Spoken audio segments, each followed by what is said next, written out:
आज की तारीख 15 अगस्त, जब देश ने मनाया अपना 77वां स्वतंत्रता दिवस। सबकी नजरें लगी थी दिल्ली के लाल किले पर, जहां लगातार 10वीं बार प्रधानमंत्री ने तिरंगा फहराया और राष्ट्र को संबोधित किया। और इस बार 1800 विशेष रूप से आमंत्रित मेहमान भी बने इस समारोह का हिस्सा।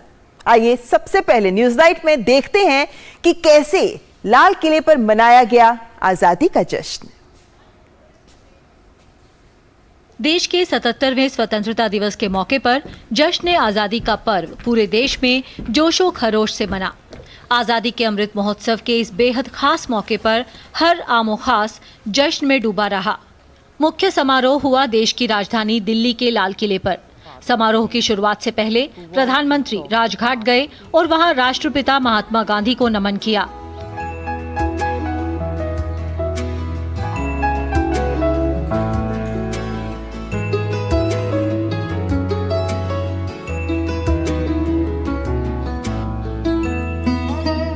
यहां से प्रधानमंत्री सीधे लाल किले पहुंचे, जहां रक्षा मंत्री राजनाथ सिंह ने उनका स्वागत किया।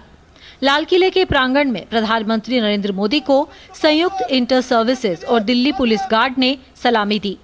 इसके बाद प्रधानमंत्री ने गार्ड ऑफ ऑनर का निरीक्षण किया।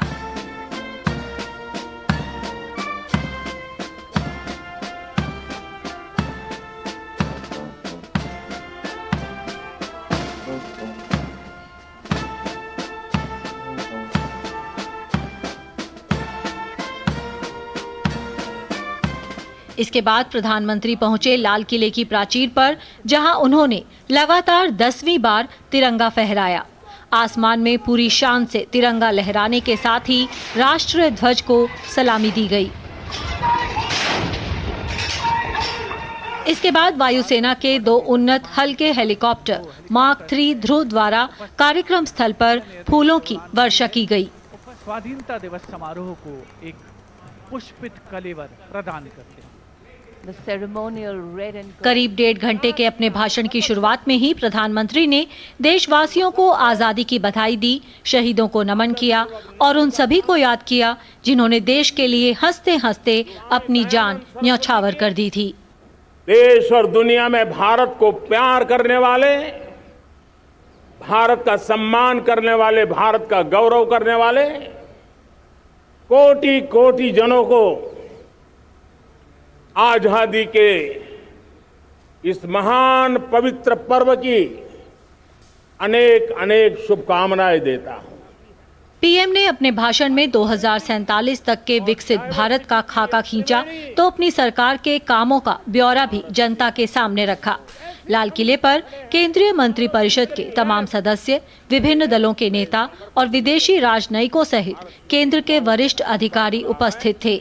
समारोह में विशिष्ट अतिथि के रूप में देश भर से विभिन्न व्यवसायों से जुड़े लगभग 1800 लोग मौजूद थे।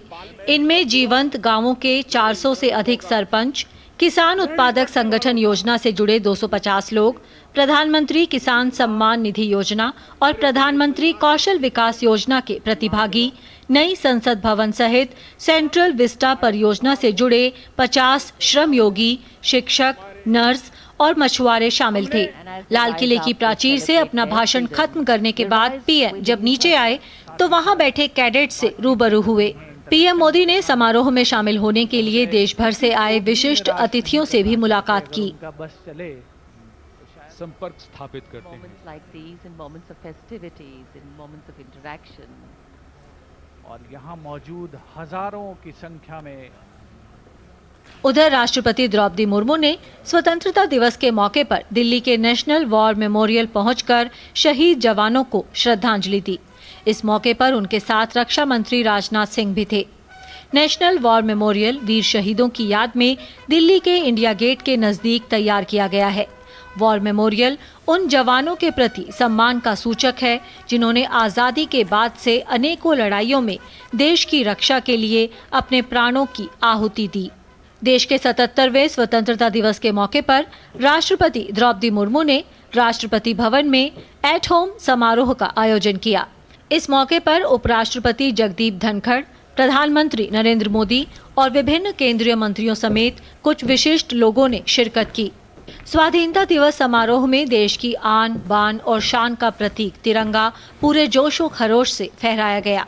पूरे देश में आम लोगों के साथ ही सुरक्षा बलों के जवानों ने भी आज़ादी का जश्न मनाया। सियाचिन से लेकर कन्याकुमारी तक देश फिलहाल आज़ादी के इस अमृत महोत्सव में डूबा है। Bureau report, DD news.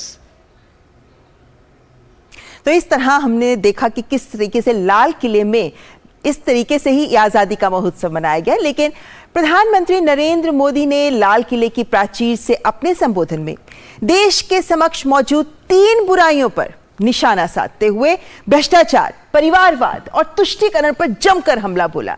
प्रधानमंत्री ने भ्रष्टाचार को लेकर विपक्ष को घेरते हुए कहा कि भ्रष्टाचार ने हमारे देश को दीमक की तरह नोच लिया है, लेकिन मैं भ्रष्टाचार के खिलाफ लड़ाई लड़ता रहूंगा। उन्होंने इन बुराइयों से लड़ने के लिए देश की जनता से आशीर्वाद भी मांगा।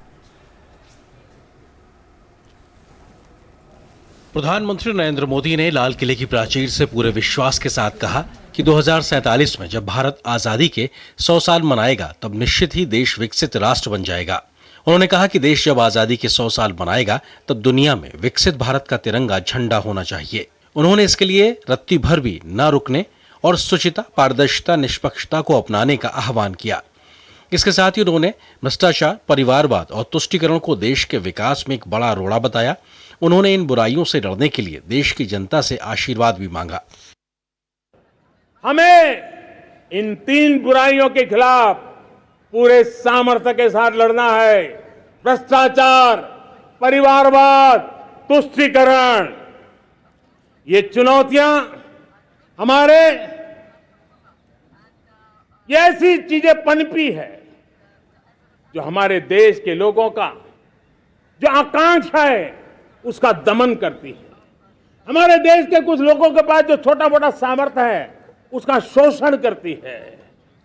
ये ऐसी चीजें हैं जो हमारे लोगों की आशा आकांक्षाओं को सवाल या निशान में गाड़ देती है। हमारे गरीब हो, हमारे दलित हो, हमारे पिछड़े हो, हमारे पसमानदा हो, हमारे आदिवासी भाई बहन हो, हमारी माताएं बहनें हो, हमने सबने उनके हकों के लिए इन 3 बुराइयों से मुक्ति पानी है। प्रधानमंत्री नरेंद्र मोदी ने भ्रष्टाचार के खिलाफ नफरत का माहौल बनाने का आह्वान किया। उन्होंने कहा कि पहले की तुलना में सरकार ने भ्रष्टाचारियों की संपत्ति को 20 गुना ज्यादा जब्त किया है। हमारे देश की सारी समस्याओं की जड़ में भ्रष्टाचार ने दीमक की तरह देश की सारी व्यवस्थाओं को, देश के सामर्थ्य को पूरी तरह नोच लिया। भ्रष्टाचार से मुक्ति, भ्रष्टाचार के खिलाफ जंग हर इकाई में, हर क्षेत्र में। और मैं देशवासियों, मेरे प्रिय परिवारजनों, ये मोदी के जीवन का कमिटमेंट है कि मैं भ्रष्टाचार के खिलाफ लड़ाई लड़ता रहूंगा। भ्रष्टाचारियों की संपत्ति जो हमने जब्त की है ना, वो पहले की तुलना में 20 गुना ज्यादा की है। मेरे प्यारे परिवारजनों, ये आपकी कमाई का पैसा लोग लेकर के भागे थे। 20 गुना ज्यादा संपत्ति को जब्त करने का, और इसलिए लोगों की मेरे प्रति नाराजगी होना बहुत स्वाभाविक है। प्रधानमंत्री ने कहा कि भ्रष्टाचार के राक्षस ने देश को दबोच रखा था और घोटालों के कारण देश की अर्थव्यवस्था डावाडोल हो गई थी। उन्होंने बताया कि सरकार ने लीकेज को बंद करने का काम किया है। जब हम 2014 में आए थे तो हम वैश्विक अर्थव्यवस्था में 10वें नंबर पर थे, और आज 140 करोड़ देशवासियों का पुरुषार्थ रंग लाया है कि हम विश्व की अर्थव्यवस्था में 5वें नंबर पर पहुंच चुके हैं। और ये ऐसे ही नहीं हुआ है। जो भ्रष्टाचार का राक्षस देश को दबोचे हुए थे, लाखों करोड़ के घोटाले अर्थव्यवस्था को डावाडोल कर रहे थे, गवर्नेंस फ्रेजाइल फाइल में देश की पहचान होने लगी थी, लीकेजेस को हमने बंद किया, मजबूत अर्थव्यवस्था बनाई। हमने गरीब कल्याण के लिए ज्यादा से ज्यादा धन खर्चने का प्रयास किया। प्रधानमंत्री मोदी ने दायित्व बोध का एहसास कराते हुए समृद्ध, संतुलित और सामाजिक न्याय की धरोहर वाला देश बनाने की सभी से अपील की है।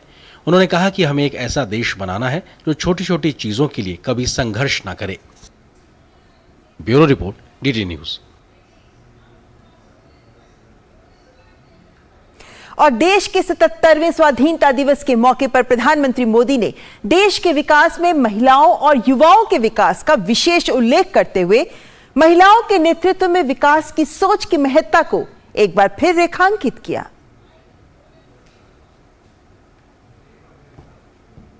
आज मेरे युवाओं ने दुनिया में पहले 3 स्टार्टअप इकोसिस्टम में भारत को स्थान दिला दिया है। विश्व के युवाओं को अचंभा हो रहा है भारत के इस सामर्थ्य को लेकर के, भारत की इस ताकत को देख करके। आज दुनिया टेक्नोलॉजी ड्रिवन है और आने वाला युग टेक्नोलॉजी से प्रभावित रहने वाला है, और तब टेक्नोलॉजी में भारत की जो टैलेंट है उसकी एक नई भूमिका रहने वाली है।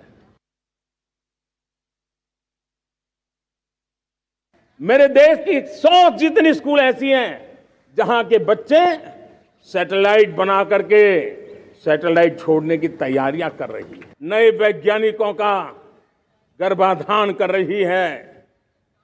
आज हजारों टिंकरिंग लैब लाखों बच्चों को साइंस और टेक्नोलॉजी की राह पर आगे बढ़ने के लिए प्रेरणा दे रही है। मैं मेरे देश के नौजवानों को कहना चाहता हूं, अवसरों की कमी नहीं है। आप जितने अवसर चाहेंगे, ये देश आसमान से भी ज्यादा अवसर आपने देने का सामर्थ्य रखता है। देश में आगे बढ़ाने के लिए एक अतिरिक्त शक्ति का सामर्थ्य भारत को आगे ले जाने वाला है, और वो है विमेन लेड डेवलपमेंट। आज भारत गर्व से कह सकता है कि दुनिया में नागरिक उड्डयन में अगर किसी एक देश में सबसे ज्यादा विमेन पायलट हैं तो मेरे देश में है। आज चंद्रयान की गति हो, मून मिशन की बात हो, मेरी विमेन साइंटिस्ट उसका नेतृत्व कर रहे हैं। और जब G20 में मैंने विमेन लेड डेवलपमेंट के विषय को आगे बढ़ाया है तो पूरा G20 समूह इसके महत्व को स्वीकार कर रहा है।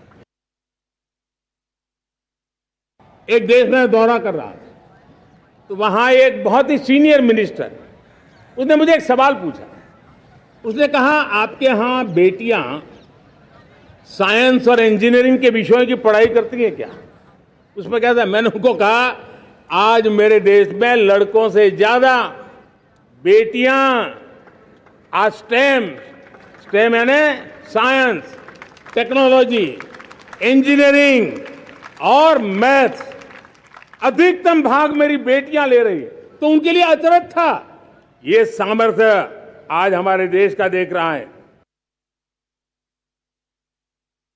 मेरा सपना है 2 करोड़ लखपति दीदी बनाने का, और इसके लिए एक नया अभिगम भेजा। साइंस और टेक्नोलॉजी, हमारे गांव की महिलाओं का भी सामर्थ्य देखता हूं मैं, और इसलिए हम एक नई योजना सोच रहे हैं कि हमारे एग्रीकल्चर सेक्टर में टेक्नोलॉजी आए, एग्रीटेक को बल मिले। इसलिए विमेन सेल्फ हेल्प ग्रुप की बहनों को हम ट्रेनिंग देंगे, ड्रोन चलाने की, ड्रोन रिपेयरिंग की हम ट्रेनिंग देंगे। प्रारंभ हम 15,000 विमेन सेल्फ हेल्प ग्रुप के द्वारा ये ड्रोन की उड़ान का हम आरंभ कर रहे हैं। तो विमेन लेड डेवलपमेंट और युवाओं का सामर्थ्य मिलकर विकसित भारत को करेंगे साकार। वहीं प्रधानमंत्री ने जहां एक ओर बीते 9 सालों में देश की उपलब्धियों को जनता के सामने रखा, रिफॉर्म, परफॉर्म, ट्रांसफॉर्म पर चलते हुए विभिन्न क्षेत्रों में विकास के लिए सरकार के द्वारा उठाए जा रहे कदमों की बात की, तो वहीं दूसरी ओर विकसित भारत का लक्ष्य भी हमारे सामने रखा। 2014 में और 2019 में आपने एक सरकार फॉर्म की तो मोदी में रिफॉर्म करने की हिम्मत आई और जब ब्यूरोक्रेसी ने ट्रांसफॉर्म करने के लिए परफॉर्म करने की जिम्मेवारी बखूबी निभाई और जनता जनार्दन जुड़ गई तो वो ट्रांसफॉर्म होता भी नजर आ रहा है। लगातार 10वीं बार यह अवसर रहा जब प्रधानमंत्री नरेंद्र मोदी ने लाल किले की प्राचीर से ध्वजारोहण किया। साल 2014 के बाद प्रधानमंत्री के कुशल स्थिर नेतृत्व में भारत ने जहां दुनिया की 10वीं अर्थव्यवस्था से 5वीं बड़ी अर्थव्यवस्था तक छलांग लगाई है, वहीं दुनिया के पहले 3 स्टार्टअप इकोसिस्टम में भी भारत शामिल है। मैं 10 साल का हिसाब तिरंगे की साक्षी में लाल किले की प्राचीर से मेरे देशवासियों को दे रहा हूं। आंकड़े देख करके आपको लगेगा इतना बड़ा बदलाव, इतना बड़ा सामर्थ्य। 10 साल पहले राज्यों को 30 लाख करोड़ रुपए भारत सरकार की तरफ से जाते थे। पिछले 9 साल में यह आंकड़ा 100 लाख करोड़ पर पहुंचा है। पहले गरीबों के घर बनाने के लिए 90,000 करोड़ रुपया खर्च होता था, आज वो 4 गुना होकर के 4 लाख करोड़ से भी ज्यादा खर्च गरीबों के घर बनाने के लिए हो रहा है। यूरिया सब्सिडी हो या फिर युवाओं के रोजगार स्वरोजगार को बढ़ावा देने के लिए वित्तीय मदद पहुंचाने वाली मुद्रा योजना या फिर किसान सम्मान निधि योजना या बात करें इंफ्रा विकास परियोजना या सामाजिक कल्याण योजनाओं की, लोगों को इन सब का सीधा फायदा मिला है। यही वजह है कि 13.5 करोड़ लोगों को इस दौरान गरीबी से भी आजादी मिली है। 13.5 करोड़ लोग गरीबी की इस मुसीबतों से बाहर निकलते हैं तो कैसी कैसी योजनाएं उनको मदद दी है। उनको आवास योजना का लाभ मिलना, पीएम स्वनिधि से 50,000 करोड़ रुपया रेहड़ी पटरी वालों तक पहुंचाया है। आने वाली विश्वकर्मा जयंती पर विश्वकर्मा योजना लॉन्च करेंगे और करीब 13-15 हजार करोड़ से उसका प्रारंभ करेंगे। चहुमुखी विकास, तकनीक और स्टार्टअप के इकोसिस्टम ने देश के सामर्थ्य को कई गुना बढ़ा दिया है। ये है संकल्प शक्ति कुछ कर गुजरने की। प्रधानमंत्री ने बताया कि भारत का राष्ट्रीय चरित्र पुरुषार्थी हो, पराक्रमी हो, प्रखर हो, ओजस्वी हो और तेजस्वी हो। और आज अपने संबोधन में प्रधानमंत्री ने कुछ नई घोषणाएं भी की। वहीं आतंकवाद, नक्सलवाद का मुकाबला करने के सरकार के प्रयास की बात की। उपलब्धियों के साथ साथ महंगाई की चुनौती पर और अधिक कदम उठाने की भी बात की। तो साथ ही मणिपुर के मुद्दे पर एक बार फिर आश्वासन दिया कि देश मणिपुर के लोगों के साथ है। 77वें स्वाधीनता दिवस पर जब प्रधानमंत्री ने देश को संबोधित किया तो देशवासियों के समक्ष सरकार की विकास गाथा को रखने से पहले देश के कुछ हिस्सों में हिंसा की घटनाओं पर दुख प्रकट करते हुए विशेष रूप से मणिपुर को लेकर देश को आश्वासन दिया कि देश मणिपुर के लोगों के साथ है। पिछले कुछ सप्ताह नॉर्थ ईस्ट में, विशेषकर मणिपुर में और हिंदुस्तान के भी अन्य कुछ भागों में, लेकिन विशेषकर मणिपुर में जो हिंसा का दौर चला, कई लोगों को अपना जीवन खोना पड़ा, मां बेटियों के सम्मान के साथ खिलवाड़ हुआ। लेकिन कुछ दिनों से लगातार शांति की खबरें आ रही हैं। देश मणिपुर के लोगों के साथ है। देश मणिपुर के लोगों को पिछले कुछ दिनों से जो शांति बनाए रखी है, उस शांति के पर्व को आगे बढ़ाएं और शांति से ही समाधान का रास्ता निकलेगा और राज्य और केंद्र सरकार मिलकर के उन समस्याओं के समाधान के लिए भरपूर प्रयास कर रही है, करती रहेगी।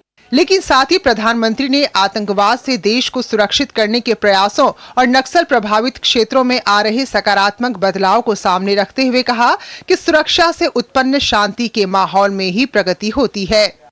हमारी सीमाएं पहले से अधिक सुरक्षित हुई है और मेरे सीमा पर बैठे हुए मेरे जवान जो देश की सीमाओं की रक्षा कर रहे हैं और मेरे देश की आंतरिक सुरक्षा के संभालने वाले यूनिफॉर्म फोर्सेस, मैं आजादी के इस पावन पर्व पर उनको भी अनेक अनेक बधाई देते हुए मेरी बात को आगे बढ़ाता हूं।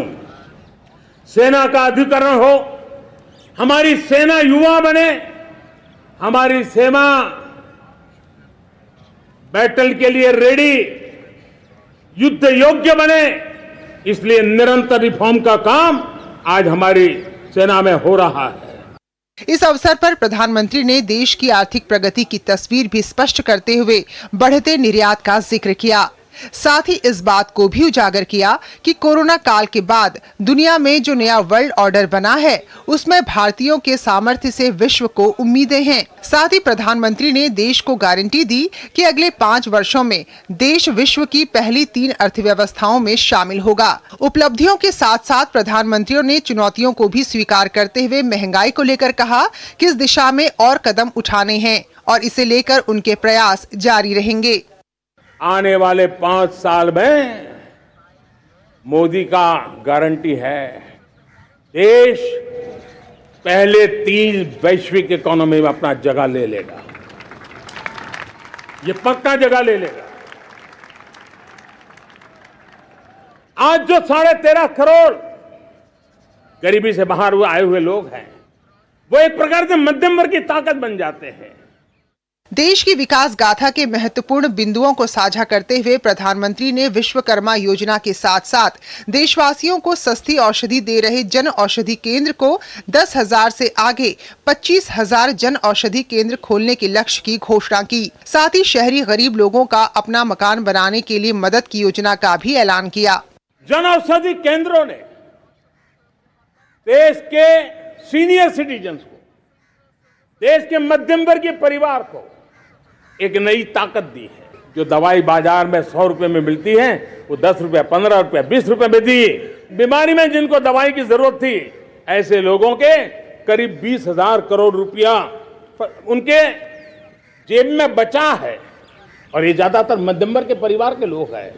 लेकिन आज उसकी सफलता को देखते हुए मैं देशवासियों को कहना चाहता हूं, जैसे हम एक विश्वकर्मा योजना लेकर के समाज के उस वर्ग को छूने वाले हैं, अब देश में 10,000 जन औषधि केंद्र से हम 25,000 जन औषधि केंद्र का लक्ष्य लेकर के आने वाले दिनों में काम करने वाले हैं। सीमावर्ती गांव के लिए सरकार वाइब्रेंट विलेज कार्यक्रम चला रही है। आज के समारोह में विशेष रूप से आमंत्रित अतिथियों में सीमावर्ती गांवों के 600 प्रधान शामिल रहे। 77वें स्वतंत्रता दिवस पर अमृतकाल के लिए देश के रोड मैप को भी प्रधानमंत्री ने स्पष्ट कर दिया। Bureau report, DD news.